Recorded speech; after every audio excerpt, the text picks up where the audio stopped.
Warning: the following podcast features views and opinions that are likely to trigger the extreme fanboys and fangirls who disagree with them. Listener discretion is advised.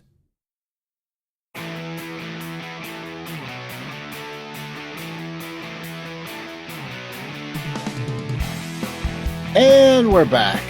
Hopefully everyone had a nice Christmas. Checking my calendar. It is March, so we're a little past it. But hey, we're finishing up here. It's the final season of Hot Takes with Billy Biz, and couldn't end it without bringing back. He talked solo with me last time from Table Talk with WWE Hall of Famer Devon Dudley, wrestling audio, and you can hear him on the airwaves if you're out in the middle of the country. The call letters I can't remember because I'm a host that does his prep work. Mr. Mo Lightning. Well, it's WQLZ, and if I can further correct you, you can listen worldwide. You can stream us anywhere, so you don't have to be local. Well, there you go. Yeah. I forgot that Mo Lightning is a worldwide phenomenon. Something like that. Yeah. I'm just so like Americanized that I just assume everything is so. If it's not America, I don't care. Clearly, I didn't even watch that Meghan Markle interview. She's not American to me anymore. No. What a strange time. 2021. Oh my God, yeah. It's a strange time. Mo, before we can continue, there's a question you ask me every time, and I dread it because I have to think on my feet. But today, I could not be more excited to do one last podcast episode with you and have an answer for you. Billy, what does the A stand for? Mo, A today stands for the topic of our discussion, which is going to be Avengers Age of Ultron. Look at that, a double A for maybe the last time I get asked that, at least on the air. Right. Now, maybe I'll get you back on another show here in the future so I can ask you one more time. Only if I could talk about how, as a grown man, I do plan on buying a John Cena T-shirt, and just once the pandemic's over, I just want to see if people think differently. You know that they're releasing a John Cena NWO figure? I must have that because, as you know, it takes a lot to get me excited these days, and seeing the NWO live at WrestleMania got me there. But Mo, we actually saw Age of Ultron together back in 2015. And I can't remember, honestly, your reaction walking out. I was not squealing NWO style, but do you remember your thoughts walking out of Age of Ultron? We saw it in Minneapolis. We saw it at the Mall of America. It was really cool kind of experience, but I can't remember your thoughts on it. I remember, like most of the movies, I like it, but I didn't love it. Like I felt back then, and probably even still now, that it's kind of the weakest of the Avengers offerings. But it was fun. It was nice seeing that the team was together and not yet divided, Yeah, it's funny because now, with the benefit of hindsight, a lot of these Marvel movies, the context kind of changes a lot for me now that the whole puzzle is complete to a certain extent. Right.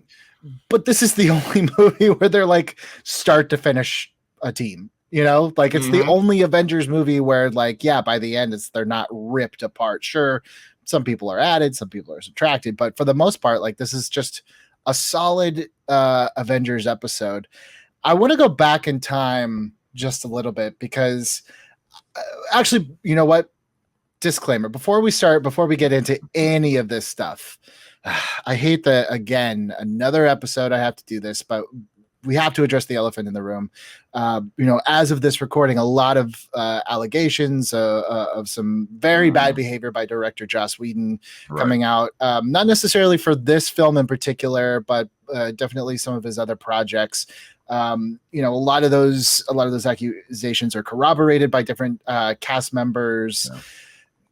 Awful behavior. Definitely don't condone any sort of harassment, bullying, anything like that. That being said, just like when we talked about, movies with Kevin Spacey and Bryan Singer, this podcast is a movie podcast. I'm talking about the movie Age of Ultron. So from this point forward, I'm only going to refer to Joss Whedon in the sense of the filmmaker of this particular film, possibly, and of the first Avengers. We're not going to get into that kind of stuff, but we just wanted to acknowledge right off the bat, aware of it. unfortunate. I think you can separate the artist from the art from time to time and actually be able to appreciate some work. And, I do a lot of the music stuff with the radio station. There's a lot of a-hole rockers out there, but I can still like their music. So I see what you're saying there about Joss Whedon, and I agree. I mean, we're going to talk Age of Ultron and what at the time, what people were talking about then. So we're going to go back in time a little bit to 2014. And I kind of think like my whole thing with Age of Ultron is I think this movie I don't want to call it a failure. It's not a failure by any stretch of the imagination. A failure on an MCU level is different than a box office or a movie failure. Still everybody else's hit. Right. I would take a Marvel failure. Oh, one Marvel failure would set me up for life. Probably a couple lives. But I kind of feel like in terms of the MCU, Avengers Age of Ultron was a little bit set up to fail from the get-go from my perspective. And I want to go back to October 28th, 2014. Okay. This was a few months before Age of Ultron would be coming out in the spring of 2015. Marvel held an event in Los Angeles at the El Capitan Theater. And Kevin Feige has, over the years, almost come to kind of regret holding this event, or at least laying as many cards out on the table as he did. But they pretty much announced from that point on, because at that point, the last movie that had come out was Guardians of the Galaxy. They announced everything up until Endgame, which at the time was Infinity War Part 2. Right. And I think if you have an Avengers movie, the sequel to like the biggest movie of all time, at that point, maybe not, still up there, but you get what I'm saying. Yeah. If you have a sequel of that length, but you basically are saying like, but the really cool stuff that I know you guys really want to see is coming later, you immediately rip the stakes out of this movie. I agree. There's not going to be a big loss of some sort. I mean, yes, we did lose a character in it, but this individual was just introduced in this movie. You knew none of the important players were going to be plucked out of the story. Yeah, it just was like, especially too, like it wasn't so much if they had just been like Avengers 3 and 4 are coming. I even kind of would be like, that's fine. But when you tell me like Captain America 3 is actually Captain America Civil War, and then you tell me that we're getting Infinity War and it's a 2-part movie, like anything that happens in Age of Ultron is like immediately small potatoes, and that's pretty much such a weird. Like, I don't know what the marketing strategy at that point was, because you have to also remember the first trailer for Age of Ultron was supposed to drop that night on Agents of S.H.I.E.L.D., but it had been leaked a week earlier. So by that point, the first trailer for Age of Ultron was already in internet time old news. Right. No, you're absolutely right about that. And I guess they were worried about sequelitis maybe, because you always got to go bigger and louder and more characters and more explosions. And we got the more characters part, but it almost seemed like a filler episode of the Avengers. Yeah, it definitely just kind of like, for me at least, took the wind out of the sails a bit for that movie. Again, like the stumbling of the trailer, which, they were kind of cutesy about it. Like, oh, Hydra accidentally leaked this. I remember that. I forgot about that. I remember because we were at the Wizard World office at the time, and it was just like the old school, something going viral where someone messaged it to me. And I remember I grabbed a bunch of you. I was like, come look at this. Like, I think this is real. And we all kind of watched this crappy little SD version of it. And yeah, it just, when you have something that was like I remember we were all just like, oh my God, the Hulkbuster armor, the dark tone of this trailer. And then to just be like, oh, but wait, they're going to do Civil War, whatever, Hulkbuster. Sure. That's yesterday. We hadn't even seen the movie yet, Yeah, they will put the horse before the carriage, or whatever the expression is there. Obviously, Age of Ultron did all right for itself. Even as you said, a failure for the MCU is still great for anybody else. But I guess maybe they just had enough little seeds planted in this movie just to let you know, hey, bigger things are coming. Enjoy this in the meantime. Right. Yeah, by the way, just so people in the comments calm down, put your keyboard down. I'm not calling this a box office failure. I'm not even calling this a box office disappointment. Like it was like the fourth or fifth highest grossing movie ever. I'm just saying in terms of like prestige, I guess. You're right. So that kind of went along. And also kind of, maybe we should have been tipped off by Iron Man 3. And this always, say what you want about Iron Man 3. It's a movie I've come to tolerate as the years go by. You've but grown so much. You like that one a lot? No. I remember you and I, when we did our former podcast, Con Smash, we would argue which one was worse, Iron Man 2 or 3, and you and I clashed quite often on that. Yeah, I you know what I think it is I was so, when people say like, oh, the Iron Man 3 bait and switch, they're talking about Mandarin. Right. I'm talking about their first trailer, because that first trailer for Iron Man 3 was really dark and dour, and I was like, oh, this is interesting. Like I remember they like yanked the music out at the very end, and it's just this, you just hear this windstorm as Tony's pulling this dead armor. I'm like, this is gonna be crazy. That's not what the movie is. Age of Ultron does the same thing. They take this Pinocchio song and they make it really creepy, and I'd say the first 10 minutes that 5 minutes that Ultron is actually in the movie follows that, and then it just it immediately takes a sharp left. So I think like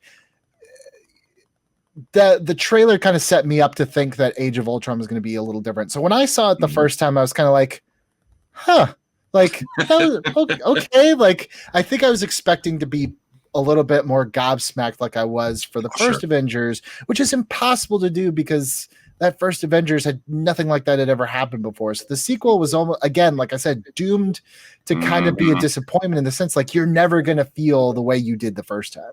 I'll agree with that completely. And to further on the first Avengers Age of Ultron trailer, not only did they have the Pinocchio song all creepy, but they used a lot of that footage from Tony Stark's Nightmare, which may have played a big part with the theme of the movie, but visually was not in the movie that much. So as you said, they built up for this really dark sequel, and then and still, this is probably the biggest thing that bothers me about it, they had a wisecracking villain in what was supposed to be this serious presentation. Let's talk about Ultron, the character, a little bit, because I've gone back and forth. I think James Spader is such a fantastically creepy human being that was just like an inspired choice. I can even buy, and again, I don't know if this is just my headcanon or if it's like canon. I can buy that a lot of his kind of like sarcasm and snarkiness comes from Tony or some kind of download of Tony. I just wish in that montage of him and Bruce and they're kind of like looking over and doing experiments on the Mind Stone. I wish there would have just been literally one shot of like a couple wires attached to Tony's head, like into a computer, to just sell the fact that justify it. Yeah, because otherwise it's like, I think like the most jarring one for me that I'm just like, is when he rips Ulysses Claw's arm off. He's kind of like, ooh, sorry. Like he's Stewie from Family Guy. I'm like that's like a cool moment. And you kind of, but later on in the movie, I feel like he does, like he gets so frustrated with Wanda. He's like, why don't you understand? It's like, that's the Ultron that I kind of wanted the whole time. And that's actually, that's what bothered me. It seemed hypocritical, contradictive, where he's saying, well, humanity can't be saved, you just got to start over, basically, and because the humans are the worst, they're so violent, they do this, they do that, but yet he's speaking like a human. And if he's so aware that humans suck so much, you think he would want to speak higher than them, Yeah, and it's like, look, it's very tough, I think, in a post-Matrix Terminator pop culture landscape. The AI doesn't want humans around story is very beaten and worn. Familiar, and I kind of feel I feel like this movie almost was like, yeah, we know, so we're just not really going to dwell on it. Like we never really, like we get that little montage of him looking at like news clippings, when he's being created, but we never really get into like the why so much of why humanity is so bad. And I almost feel like there were a lot of things that General Ross brings in Civil War that I kind of wish they had put onto Ultron. What if Ultron had started out being like, look at this damage you caused in New York, look at what you did in DC. Like, I almost feel like that could have been the impetus for Civil War rather than it just kind of coming up, you know? And I think that's where, and it's a strong word, but we've been using it, fails. That's where this movie fails, is Marvel's been so great for the most part building their villains up to have reasoning behind their beliefs. If you agree with it or not, that's another story. But Ultron just says, well, humanity's got no chance, got to move on. But you don't know why. Zemo at least has motivation. Thanos has motivation, and you could probably start nitpicking from there. But Ultron's just like, no, robots are great, metal's great, human flesh sucks. It's, it's one of those things too where it's like the grand plan is really great. I actually love like the floating city. I think that's just the amount of like ridiculous comic book that I enjoy in a comic book movie. Like, sure, like if you're gonna do it, like just do it. But it never really feels like, okay, but then what? Like, what does Ultron really want out of all of this other than just like humans dead? Because there are other ways to go about it. Right. Like, there's just so many different things that just like, I feel like Ultron is just, he's more of almost like a MacGuffin in a weird way. Like, he's just something that the heroes have to track down, Like a monster of the week, like the old X-Files mentality. Sure, monster of the week. This is the Avengers' current threat. We've got to get past him, then we can move on to the next one. But you're right. The big thing about the floating city, that if it's too high of elevation, it drops. It could be a global catastrophe. Is Ultron just going to float in space and wait for space rocks to reform? Is he going to go to the moon? What's he going to do? Because it's like, if you kind of live in the internet, you realize like everything's gone. Like, there'll be no power for you to move. Yeah, right. Like, you're kind of done. But the space rover on Mars. I love that you compared it to like a CW Monster of the Week thing, because in retrospect, I think that's kind of why, even though like I'm bringing up all these points of like why it's not the greatest Marvel movie, I think in retrospect that's why like I almost kind of enjoy this one more now when I do these big rewatches, is because it's like, these the MCU, like sometimes to a fault, is so like go. Like, it's almost like, the story we're telling now is just to get you to the next one. It's just to go. And I feel like this is one of the few that like kind of stops to catch its breath for a minute. It's like, let's look around at all this, And you and I both grew up reading comic books, and there was always multiple issues and story arcs, but there were also quite commonly the single one-off issues where you could just get behind the hero. And that's one thing this movie does do well, is it gets you to cheer for the Avengers and really kind of get to know some of the side characters, like a Black Widow, a Hawkeye, so on and so forth. I actually think top 3 MCU scenes will always be the little are you worthy after party kind of scene. And I think that's the stuff where this movie really shines. It's like, you've invested so much this far. Let's take a little peek into who these people are as people. And I love kind of seeing almost like the political infrastructure of the Avengers. Like, I loved actually just watching like, what is a day in the life of the Avengers like? And I think, a lot of people kind of had the same, I think this movie parallels a lot with Guardians of the Galaxy Volume 2, where it's like, it's kind of this one-off story that's more about like, do you kind of want to see what a day in the life of these people is like? And I think Marvel, for better or for worse, kind of trained us to just like look for the next thing. And sometimes I want to be like Yoda. I'm like, keep your mind here, not on the future, And I think that's why like Age of Ultron, I think maybe works a little better now that all of this is past us, because once you get to Endgame and it's over, you're like, man, I wish I could spend more time with them. And Age of Ultron is the one that kind of makes me feel like warm and cuddly, like, yeah, we're in the thick of it, No, you're absolutely right. And it's good to slow down from time to time, because everything is so interconnected, and Marvel has trained us over the last decade to expect crossovers. I mean, WandaVision just wrapped up, and a lot of people disappointed because there wasn't a bigger crossover event. And And, Marvel needs to untrain us a little bit. And I agree with you. I rewatched Age of Ultron before this recording, and I enjoyed it more than I remember doing so last time. Let's talk about WandaVision, because that just wrapped up. And as I said at the top, I kind of wanted to wait for that to come out to see if it brought anything new to this. Yes and no. I kind of feel like, again, people are like, wow, I know so much more about Wanda. And I agree. I think it's episode 7, 8, I don't know, the penultimate one, where we basically go through her childhood and everything. Right. It's something that's told to us in this film, but not shown to us. And I definitely think, look, this is all a visual medium. If you show me it, I'm going to connect more. I also understand at that point, Wanda is one of 12 characters, and she's a new one. So, but I also, I think WandaVision helps. I also don't think that it necessarily shines a light on this. That's oh, well, now I get it, you know? But I'm okay with that. And I know I'm not necessarily among the vocal internet majority on this one, but I'm okay that it didn't answer every question. I like that it took its pace. I like that it took episodes to connect pieces together. And it was a different presentation for Marvel up until the last couple episodes. And I appreciate that they're trying different things, because we just spoke about, they have a formula.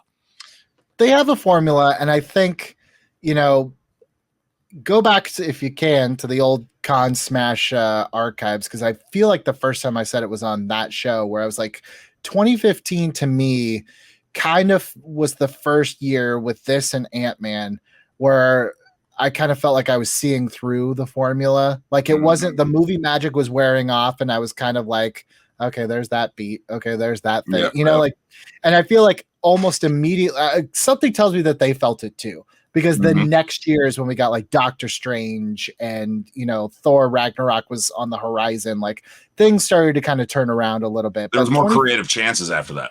Yeah, definitely. But this one still kind of felt this is where I was okay, I get it now. I do want to, I brought up Thor Ragnarok, and Thor Ragnarok is oft credited with reinventing Thor as a character, taking away kind of the sourpuss boredom of Shakespearean Thor. I would argue it's actually Age of Ultron that starts to turn the character into a more comedic presence. I agree with that. And I didn't realize that either until I rewatched it. And I'm wow, he is cracking some jokes. I still think that Thor's a little too far on the comedic side of things. We already have enough comedic heroes. I like the different ideology of everybody, but all the same, you are correct. Age of Ultron is when he starts cracking those jokes. Age of Ultron, Thor, I feel he gets one big positive, for me at least, out of this, which is I do think that the character starts to evolve, being a little less stoic. Yeah, he's a good balance still, but he does start to lighten up and have a little bit more of a personality. The big drawback here is that you really start to see how they have to nerf Thor in these Avengers movies, and for the uninitiated, depower him or get him out of the way. Because when you think about it, in this movie, he has a side quest that's really bad. It's the worst part of this movie is what is happening? He's got to go swimming. It's so bizarre. It makes no sense. It doesn't even come back around like in Thor Ragnarok. Right. But then when you really start to think about it, Infinity War, they had to get him away from everyone too, because he would have ended it real fast. He's gone for 2/3, if not more, of that movie on a mission that we didn't really need to see. Peter Dinklage doesn't come back. There's no, and even in Endgame, even though the sun, basically, okay, right. Badass, we get it. Great, he could take the power of a star. Even Endgame, even though it emotionally made sense for his character, he is nerfed for most of that movie. And I think they're going to end up having the same problem with Captain Marvel when she starts getting in the fold with other heroes. Is it's almost like the Superman problem of one team member can end all of this now. And I think, like I said, Endgame and even Infinity War, because I think you can watch Infinity War not realizing that they're trying to get Thor away from solving this too fast. But Age of Ultron, my God, it is so what is happening? This is a different movie that I'm not interested in. Yeah. No, I get that. Thor, like, I guess him swimming was supposed to show that this is how, like, Vision has to come to life. He doesn't really explain it other than he saw the yellow stone in his visions, and that was it. But yeah, it feels like a setup to Thor Ragnarok, because it's like, okay, they're all dead in hell, and we know Ragnarok is coming thanks to that event. So maybe this ties into what's coming next. But then, like, seeing Vision and the Mind Stone is completely disconnected from them being in hell. It's just it's like so boggling. And then I remember when I went and saw Thor Ragnarok, I was like, okay, I'm waiting for some sort of imagery to match. And I guess you could say blowing up Asgard, but it's still just as like that scene just sticks out every time. And it's like, yeah, it's just Chris Hemsworth like sexily, awkwardly thrashing around in water while old Skarsgård's just like, you have to talk to the water spirits. I'm like, what am I watching? It wasn't that the last time we saw that Doctor as well. Yeah, Age of Ultron minus like just him being like they show his face on a screen in Endgame that he's missing. Right. But this was the last appearance of Selvig for now. Yeah. How did he know they had to talk to the water people? I don't know. But again, yeah, it's not like Thor's just like, if the spirits let me, I could see it. And he's just like, why am I here? Did you just need a ride? Like, why did you bring me? Selvig's like, maybe you should take off your pants now. Creeper Selvig. So like, look, that's, I've heard the stories that, Marvel or like you said, there was still a lot of creative control, a lot of hands on these projects during this one. And I heard it was kind of like, look, you can either do the stuff on the farm with Hawkeye, or you can do magic Thor time, but you can't have both. And he chose the farm. I wish there was another way around. I wish they would have just cut it out, but I guess like you can't go that long without Thor in that movie. But let's talk about the farm stuff, because I remember that was the most divisive kind of part of this movie coming out of it, was people like, man, I was bored on the farm, or why did we do that? Why did we go there? I'm pro farm. Are you pro or anti farm? I'm pro because it humanizes the characters. Like you said, a day in the life of the Avengers. This is another level of humanizing them. It began a lot of the conflict, or continued a lot of the conflict that theme would continue through Civil War and so many others.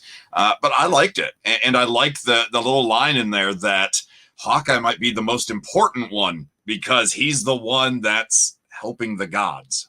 Right. Which we get, I think Hawkeye gets the best speech when he's just like, a city's floating, there's robots. None of this makes sense. I'm shooting bow and arrows. It doesn't make sense. Yeah. Like, it's great. I love just like the meta-ness of like, I shouldn't be here, but you should be. And I think you need the guy like Michael Scott. I'm the guy that made the other guy make 1,000 guys laugh, So I think I do like all the Hawkeye stuff. I think another big criticism in this movie that doesn't bother me in the slightest is the Black Widow Bruce kind of love affair during this. A lot of people are like, this came out of left field. This doesn't make any sense. I'm like, but you realize, like, obviously, there's some intimacy, even if it's not sexual. The fact that like there's something about her that takes the beast out of him or calms him down. Like, there's definitely a connection there, and I'm sure they didn't just come up with it when we start the movie. There's an implied backstory. Like, it doesn't feel as left field to me. I was really surprised that people were very upset by this. Well, even then, she talks to Nick Fury at one point in the movie in Age of Ultron and asks, did you know when you put me on assignment to get him the first time, did you know? Like, even then, that implies that Nick Fury realized, you got two broken people here. Maybe we can work with that.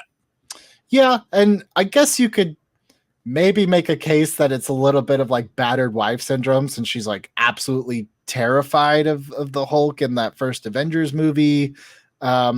Women don't know. love It's like bad boys, though. Women love bad boys. they love them big and green. Well, obviously.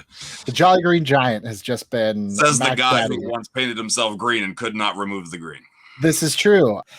The romance didn't bother me. I do think like they work well as a couple. I'm almost more bummed that Star Wars gets a lot of flack, especially Rise of Skywalker, for caving into fan demands and changing things. Mm-hmm. But I almost am kind of more irritated that in Infinity War it's like, hey, well, that was awkward, and then it's over. Like that's done. I get it. Time has moved on, but like I would have loved to have revisit that again. I agree, because I actually didn't think it was that awkward because, Banner's like, hey, Nat. And then Black Widow smiles at her where you think she would be furious for him leaving and going off world. I mean, she may not even know that, but you think she'd be mad because some time has passed. But no, she's like, hey. Side note, again, as of this recording, Black Widow, the solo film, is now 5 years late in being released. I feel like it was supposed to come out like 200 years ago. So I don't know if this gets resolved, but I really thought that it was telling and interesting that the very end of Endgame, kind of out of nowhere, right before he sends Cap back, he just makes this remark like, I tried to bring her back, man. I really miss her. I'm like, if that doesn't pay off to something, it's really strange that that's put right there, I'll agree with that. And it makes you wonder if that's another something, a piece of the puzzle they'll put together after the fact, maybe in the Black Widow movie, or, if Hulk has his own story arc and She-Hulk or something. I'm like, I could hope, and I do hope that Marvel will put that piece together, but I think we're probably 5-10 years away from that. Oh, man. I don't know if I could delay. I don't know if I could do 10 more years for Black Widow. Just release it on Disney+. Although I will point out Black Widow and Age of Ultron. That's prime Black Widow right there. She really gets to shine in this movie, and it's not just the origin stuff, which I think is cool. I just think like she is. It seems like she's like, it's not silly that she's part of this team of gods, which is really hard to do because Hawkeye basically has to call himself out on it. But when she's standing there with just like a pistol, you're just like, yeah, that tracks. Like I would want her on the team, No, I like Age of Ultron because, again, she and Hawkeye, some of the lesser characters that didn't get as much love in the first Avengers movie or have a solo outing at that time to know more, they got to be fleshed out. And so that, to me, is also another positive of the movie, that it didn't just have to rely upon, even though there is a lot of Tony Stark and a lot of Iron Man in it, there wasn't a lot of characterization for him other than, well, I'm a mad scientist. I'm going to do this. I do have to say, I don't know all the different variations, but Tony's armor for the whole Sokovia battle is my favorite Iron Man suit of any Iron Man movie. Oh God, I can't keep track of all the Mark whatevers. Yeah, I can't either. But the way that like it's very smooth. It's very like the paint job's really cool. I don't know. That's just my favorite armor. I think costume wise, actually, that's my favorite movie of the Avengers. Like the first one, Captain America's suit bothers me to no end. It just looks so cheesy and so comic booky. But Age of Ultron, like everybody looks good and you don't think twice about it. Yeah, they stuck with that Captain America suit pretty much from that point on. Like I don't even know if they changed it for Civil War. Some variation, like they removed some color, but that's it. Yeah, that's pretty much the suit moving forward until we get the scales. Yeah, maybe they removed some Rob Liefeld pouches, but that's it, And that's why they didn't show his feet. That makes sense. Really small feet. Yeah, I Cap is a little bit of an anomaly for me in this movie because I feel like he's again. I don't dislike Captain America in this movie. I actually really like seeing Captain America like just kind of being his own person and kind of like figuring his role out. But there's some very serious, poignant moments with this and him, and then there's some like really silly, and sometimes it doesn't quite feel like the same character to me. Okay. I think I don't want Captain America quipping. Like, I just don't want it. I do like when he's like a little bit more all business. Like one of my favorite Captain America lines is just like, people are like, really, that one? But in Infinity War, Thanos shows up. It's like the very end. He's just like, eyes up, stay sharp. That's what Cap says. Yeah. That's what is on his mind all the time. Doesn't matter if it's a robot, if it's Loki, if it's Thanos. That's his mindset. So when he's just like getting beat up, and they're like, Cap, can you hold him off? He's like, what do you think I've been doing? Like, that doesn't like, though, it's not enough to like be like, ugh, but like it does take me out of it ever so slightly.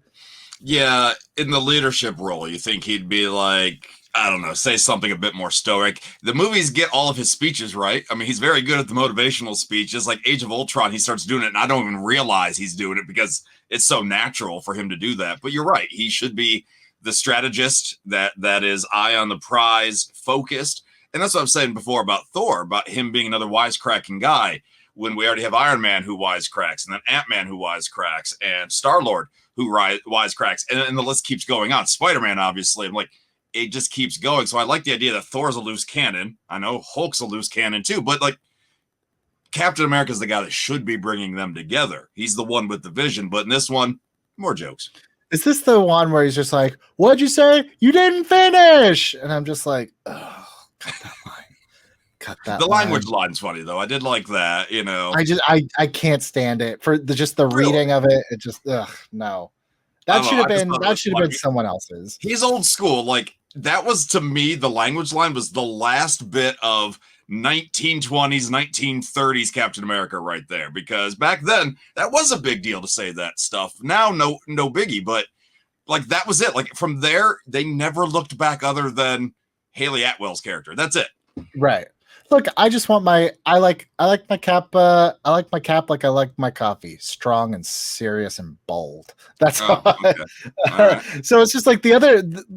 I think Captain America in this one, like some of his lines, like you said, like I love it when he rips the wood and he's just like, every time someone tries to start a war, before it starts, people die. Great line. But then there's other lines where he brings that Cap gravitas. I'm like, that's just so weirdly, like, he's like, well, you did something and you did it right here. It's like, oh, okay, yeah, I know it's the lab. Like, I don't know where else it would happen. Like, it just feels like something Cap should say, but I don't know. I don't know. The point I'm trying to make is like Cap in this one is just ever so slight, like a hair off for me.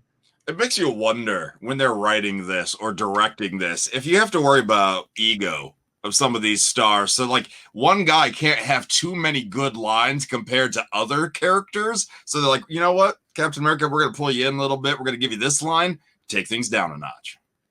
I mean, he does have one of the quintessential, like, we're going to lose. He's like, then we do that together too. Like, again, he has some like stuff that's going to set up years worth of stuff, really poignant, but then like it's mixed in with some other stuff that I'm just like, well, that was dumb.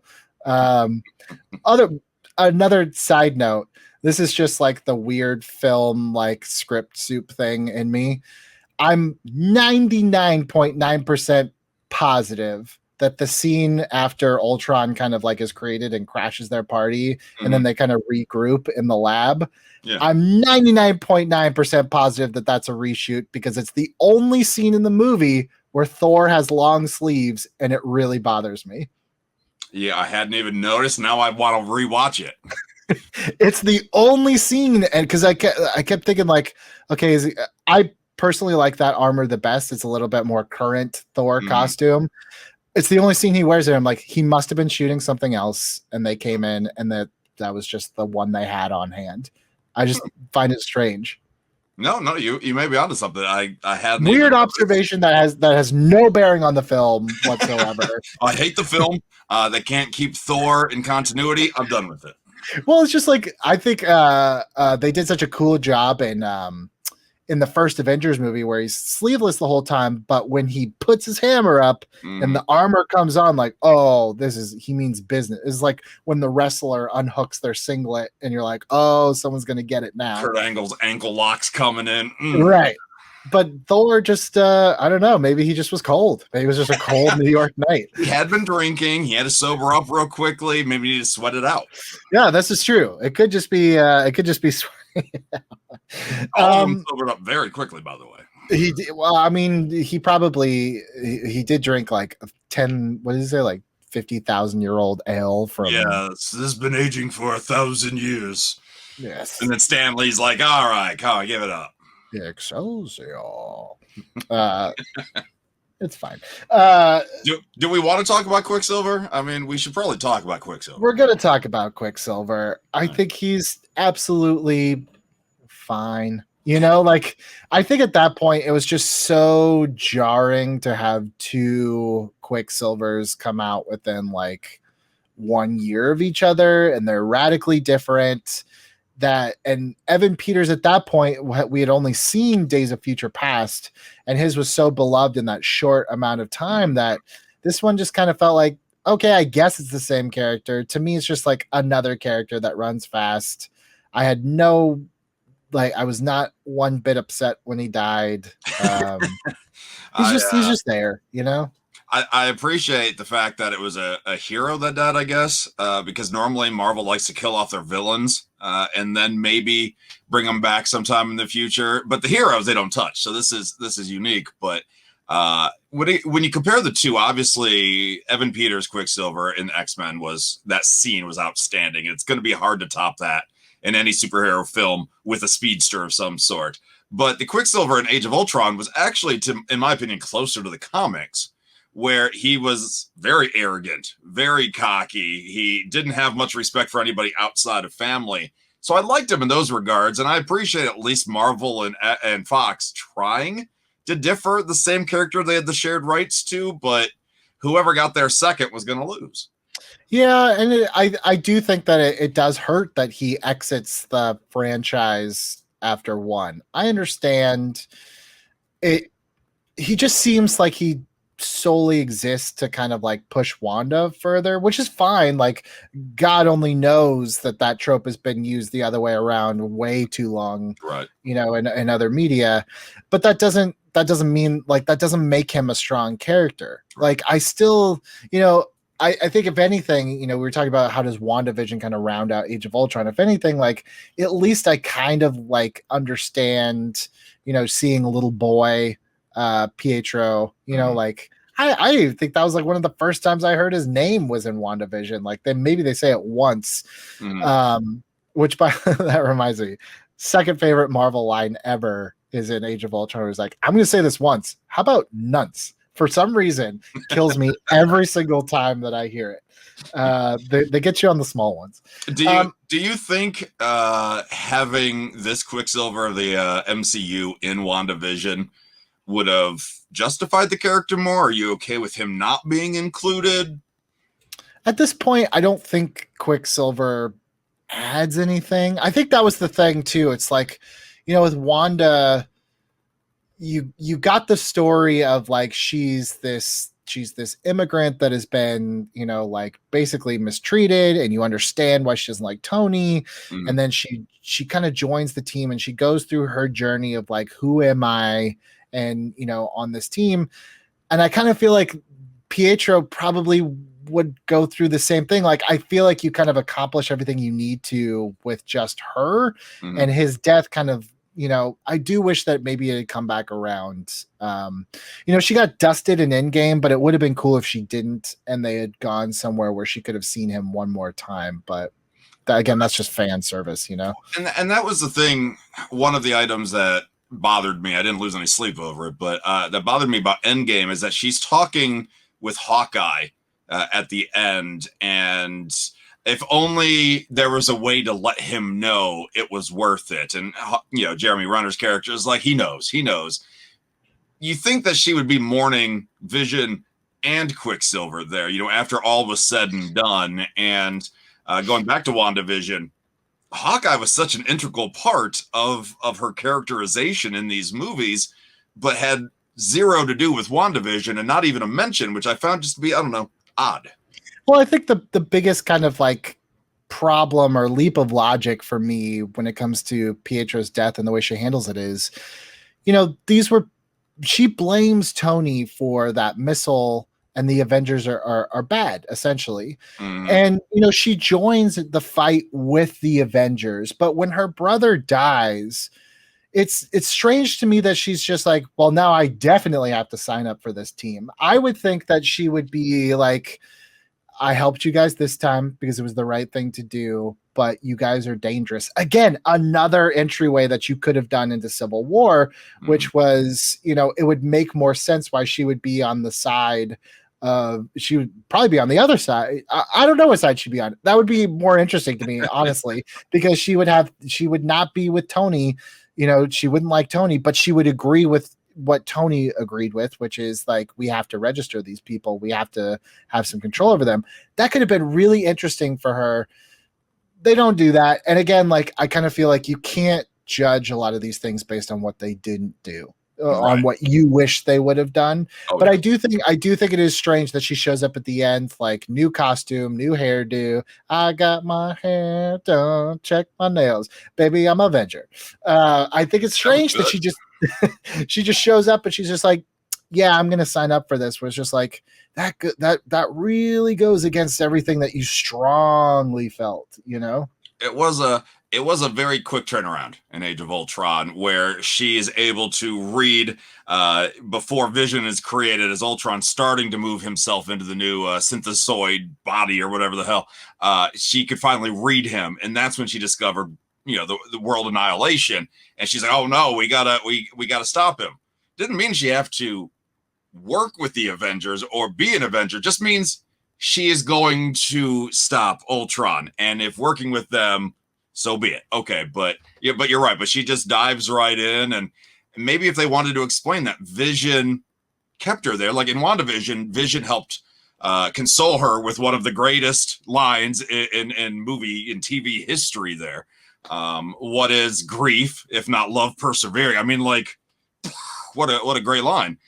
But maybe she was about to quit, and then he's the one that brought her back. Like, just little details like that could help a lot.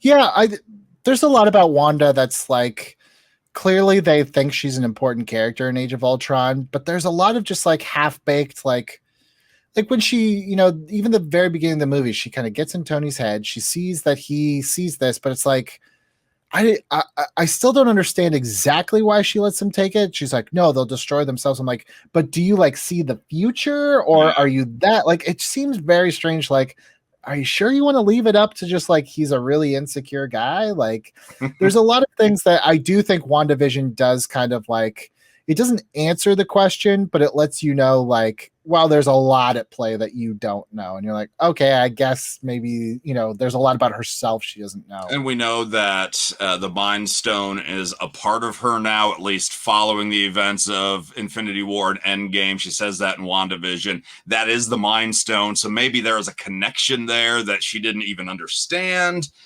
Maybe she knew that there was powers inside there that she was trying to harness, and it was easier to go through Tony than, I don't know. But again, this is just us speculating, trying to put pieces together that Marvel's probably laughing at us for right now. I mean, certainly the internet is laughing at us because anything that you may have thought after the first 2 episodes of WandaVision was probably wrong. There's That's a couple what I love about it, though. I'm laughing at the internet for getting their hopes up, doing it to themselves.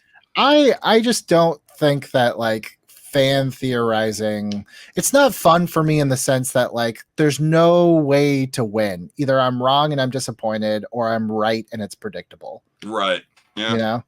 So see, for years now, I've been able to kind of give that up, and it wasn't easy, but it's one of those, I'll go in and I'm okay. Like with WandaVision, I loved the show, and I know you were kind of indifferent. You didn't hate it. You didn't love it. It was there to entertain you at times. But I loved the show, and it's because I didn't have expectations. Yeah, I was trying to look at little clues and hints in the background, but if Mephisto didn't show up, if Doctor Strange didn't show up, I wasn't upset by it. And I had a theory that this was going to happen. You know what? I'm just enjoying the ride. I'm happy that maybe I don't quite know where it's going, and I'm fine with that.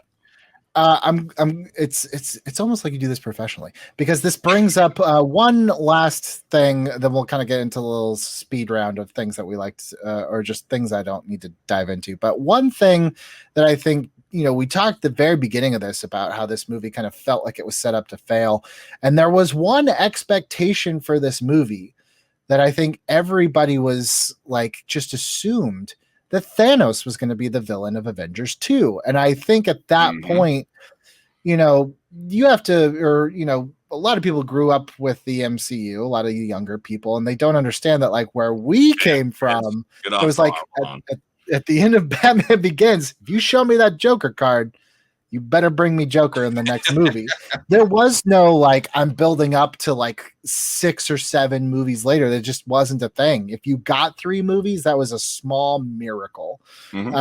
So I feel like a lot of people were upset that Thanos was not the villain, and then it just seems really strange. And to this day, I don't think anyone knows where Thanos is in that post-credit scene or how that. I'll do it myself. Yeah, it's very strange. It's like purposely vague. It feels like they're like, crap, we have that Infinity War one coming up. Just don't CGI him in anywhere. We don't know where he is yet. I mean, it should be pointed out that even back then, Age of Ultron, this whole universe and the phases and everything was still pretty untested. You know, when you go back to Guardians of the Galaxy, we love that movie now, and it's easy for us to embrace the characters, but that was a gamble for Marvel. And then for Marvel to then give us, hey, Thanos is coming.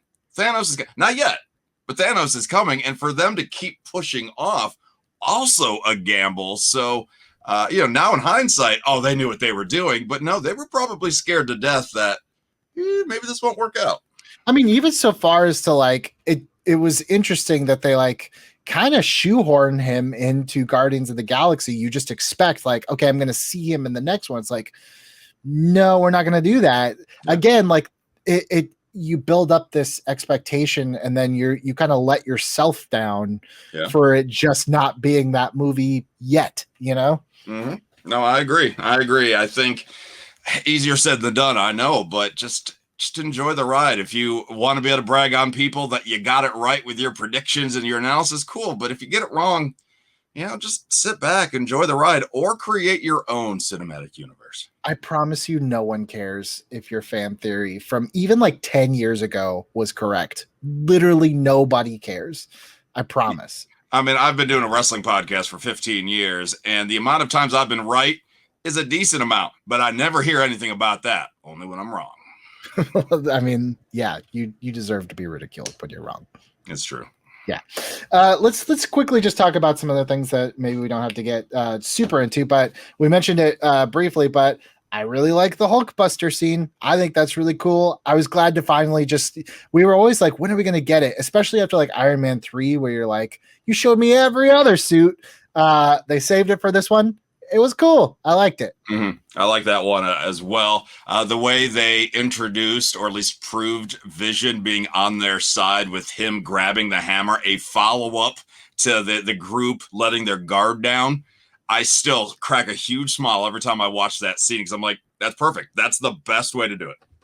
I also love, again, and I think, a lot of people were talking about the Vision versus Vision showdown, how it's a psychological showdown. Mm-hmm. And I love that kind of mirrors this scene in Age of Ultron, where the very end of Ultron is him just being like, there's grace in their failings. He's like, you're so naive. He's like, I was born yesterday, and then kills him. Like, I love that scene, but it's very reminiscent of like what's to come. It's like, yeah, I could destroy you like in 3 seconds, mm-hmm. but I do want to like talk to you and kind of like understand you and then kill you. And furthermore, I like that he said that because Vision is a guy who should be trying to understand humanity, whereas his opponent just a few feet away from him was trying to destroy it. Vision cracking that joke actually makes sense that he would do that because this is what he's understanding or trying to. I'm going to be a hypocrite and I'm going to put you on the spot here. We were just talking about fan theories. We were just talking about how you're right or wrong. There is one person who cares. I care, Mo. Oh. Say it now. In 2021, does Ultron somehow return before all is said and done? Is he stored on a terabyte hard drive somewhere, just waiting? Of course. He's on a little flash drive, like a little Hello Kitty flash drive somewhere.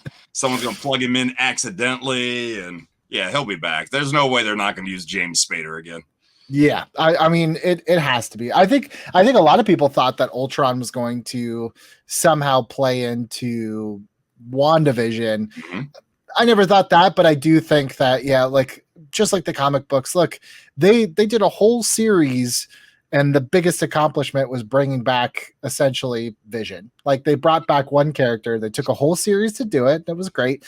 They'll find a way to bring back everybody at some point somehow. That's what we're used to with comic books. I like the theory of, in Age of Ultron, you see, Ultron's lost his left arm. And so at one point he looks down, kind of wondering where his arm went. And then, of course, in the post-credits scene, Vision, the White Vision, the first time we see him, very first thing he does is look at his left arm. So people piecing that together, that's got to be Ultron. And while that would have been cool, I didn't get my hopes up for that one. Wow, that's like 3 steps past what I'm willing to think about when I watch those things. I think another quick observation. I was a little irritated that Strucker was kind of like put out to pasture so quickly. I hated his little but it's the Avengers, like his little comedic. I didn't like a lot of the comedy in this movie. I get it. Like WWE does this all the time where something is funny and then they realize they did something funny and then they just beat it into the ground. I can't argue that. That is a distraction in this movie. Normally they're very good. I mean, I'd mentioned how I don't like comedic Thor as much as others. That does not mean I did not enjoy Thor Ragnarok because that humor hit. Age of Ultron is distracting. Yeah, and the thing is, it's very inconsistent because like within the same scene where he's just like, let's talk. Oh, good talk. No, it wasn't. I'm like, ugh. But then I immediately laugh when he's like, please be Secret Door. Please be Secret Door. Yay. Like I will laugh at that, but not the other. And again, it's just like, yeah, it's the inconsistency. There's more hits than misses. I think Don Cheadle's kind of like nod of like, yeah, I'm the man always gets me to laugh every time. I'm glad that he got to be an Avenger in this one. That was neat. Yeah, I agree with that. But there's Don just Cheadle stuff's great when he's telling a joke, telling a story, and none of the Avengers care, but the regular people are laughing hysterically. Yeah, his facial acting in that 1 5-second clip alone should have won him a Golden Globe. At least, or at least like a Nick Kids Choice Award. I don't know. Right. I will say there was some great acting in WandaVision. Since we're kind of tying the topics together, Elizabeth Olsen, if she doesn't get nominated for something, I'll be disappointed because the range that she showed from grief to joy to playing different. If you go back into the sitcom episodes, she was different with the mannerisms by the era. It just like. The happiness, the sorrow, like everything she did was outstanding. And I had no idea she had that in her. So hopefully we get more out of that. I feel the same, but about Paul Bettany. Like I was very surprised at just like, you could call his acting one note, but I think it's very difficult to play. It's very difficult to play a robot, honestly, a robot that you give a crap about and a robot that like has feelings and has motivation. And, I just, the last scene before the hex goes away is just like one that really stuck with me, especially as like a parent now. It's like, I can't imagine like finding out tomorrow that all of this is not real and having to give it up, And that's the last thing I'll say about WandaVision here. For the most part, I love this show, but I did feel that Wanda gave up her kids a little too easily. I mean, I know WandaVision's the title, so the husband that she always wanted, I get it. But even then, that was her kids. Like, you're a parent now. Can you imagine after a week? Okay, I'm getting rid of them. They're not real. It's fine. Even though the love I have for them is, they're not real. It's fine. Just go to bed. I think it would just be so painful that I probably would just be like, I'm just going to shut the door. I can't do this, like I'd probably want to, but again, she's with Vision. It's tough. It's tough when you're writing those things because I think you're right. Like the true moment is between her and Vision, just because we as an audience know her and Vision. And I think Vision honestly was not a character that was really on my radar before Age of Ultron. I don't think he was on like a lot of people's radar. And I think he ended up being like a really great character. Another one that got nerfed pretty hard in Infinity War. He is Stabby McStabberson. Like he is taken out in 3 seconds and is never bounces back. No. But still. No, you're right about that. Yeah, he. Well, that's what happens. Like you said, Captain Marvel will be nerfed, and we'll see who else gets pulled down over time. Yeah, it's I don't know what they're gonna do with and it's interesting that Joss Whedon had said that he really wanted Captain Marvel to be one of the people that shows up at the very end for that new. It is kind of that shot always is strange to me. One, because it's all CG, and they probably didn't know who's going to be there.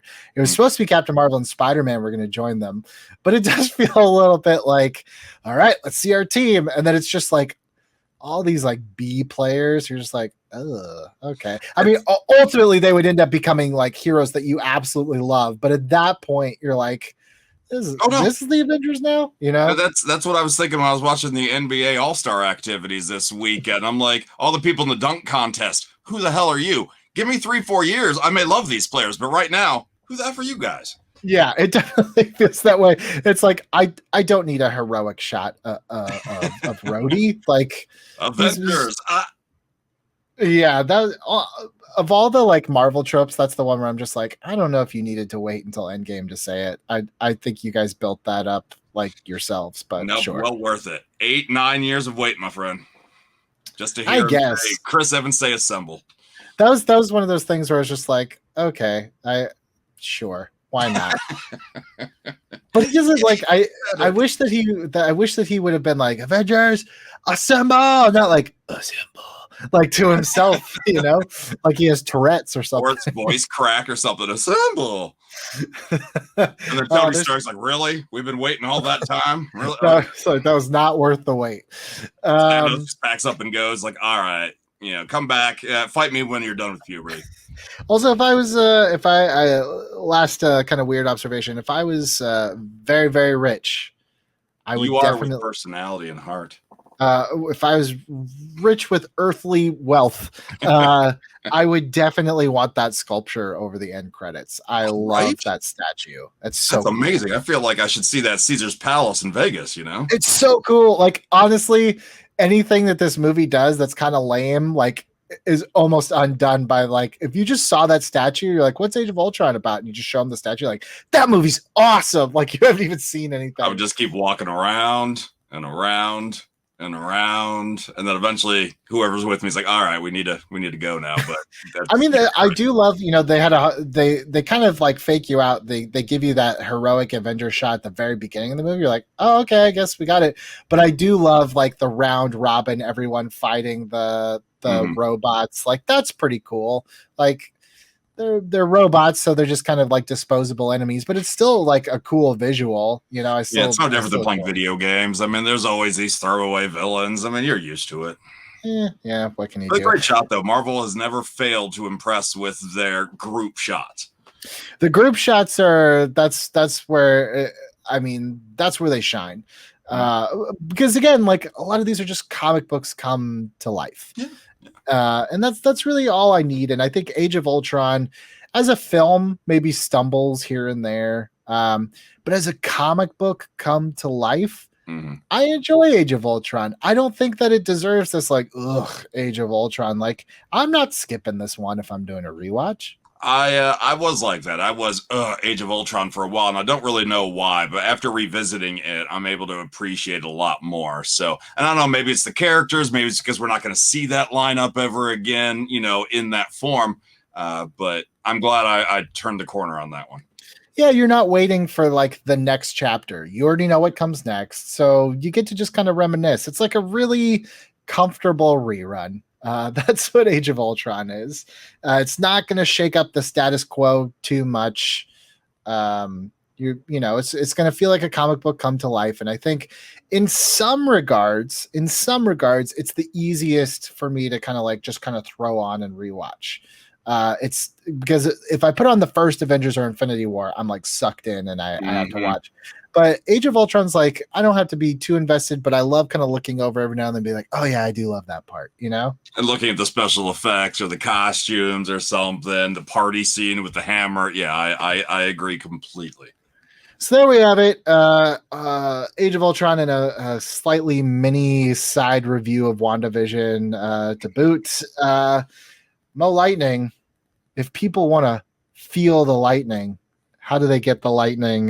Since you're worldwide, I am worldwide. So at Mo Lightning, MO Lightning, on all the socials. If you want to listen to the radio station, WQLZ, we got an app and everything, or wrestlingaudio.com. If you're like the pro wrestling, like I know Billy Business does. We made a lot of wrestling references in this episode, so we'll see if people smell what we're cooking. How about that? Probably not. Well, next week, as we continue on here, the path to the end, we're going to take a little detour from comic book movies, talking 2012's The Gray, one of my favorites. It's a movie that means a lot to me. And coming back to the show is The Dropout, Lon Harris. He will be here to talk about it. That is coming next week. A lot of cool stuff still coming up. We're going to, I don't know when the show's going to end, probably sometime in the summer. But if you're listening to this 2 years from now, that means absolutely nothing to you. So just keep rolling until it's over. Mo, thank you so much for stopping by once more. Thanks for having me, man. It's good to catch up to you. It is good to catch up Quicksilver style. We'll do it really slow/fast. I'm Evan Peters. Damn it.